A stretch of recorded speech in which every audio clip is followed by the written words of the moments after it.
Sekolah ini dibuka sebagai sekolah kejuruan menjahit pada tahun 1954.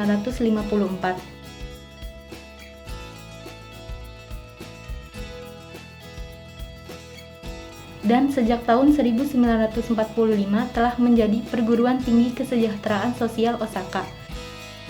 Sekolah yang mengkhususkan diri dalam pengembangan sumber daya manusia profesional untuk perawatan jangka panjang.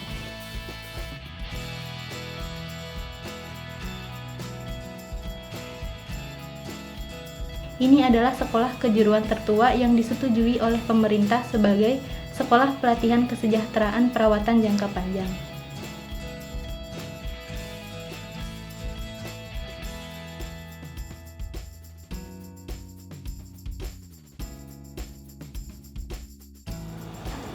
Halo.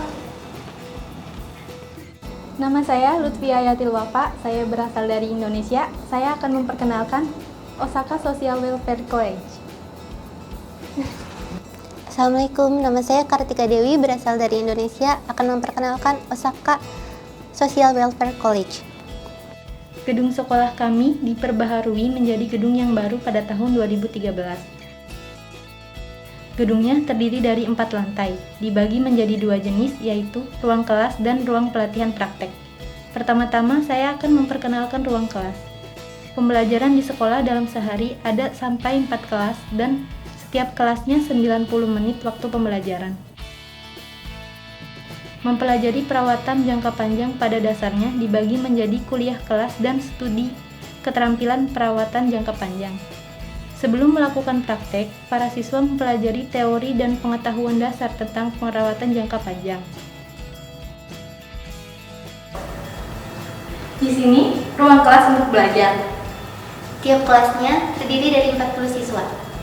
Di sini merupakan tempat untuk latihan memandikan pasien. Dalam memandikan pasien, kita dilatih untuk bagaimana caranya melindungi hak asasi dan privasi dari pasien tersebut.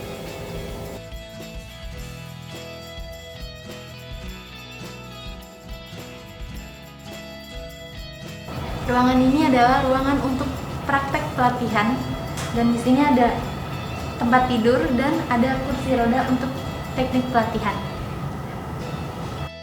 Sekolah ini dalam pembelajaran dilakukan dalam 2 tahun. Tiap tahunnya dibagi menjadi 2 semester.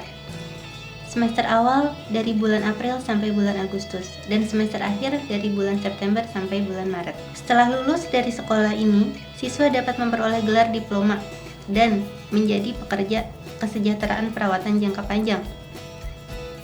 Dalam gelar diploma, siswa dimungkinkan dapat melanjutkan ke pendidikan selanjutnya. Dan sebagai pekerja kesejahteraan perawatan, dapat memperoleh 100% visa kerja perawatan jangka panjang. Saat ini pun di sekolah terdapat siswa dari 12 negara yang berbeda. Orang Jepang, Cina, Taiwan, Vietnam, Filipina, Indonesia, Thailand, Myanmar, Sri Lanka, Nepal, dan Mongolia. Kita dapat berteman dengan orang dari berbagai negara dari negara tersebut. Karena seperti yang kita ketahui sebelumnya, Jepang merupakan negara yang memiliki kemajuan teknologi yang pesat, terutama di bidang kesehatannya. Oleh sebab itu saya ingin menempuh pendidikan di Jepang.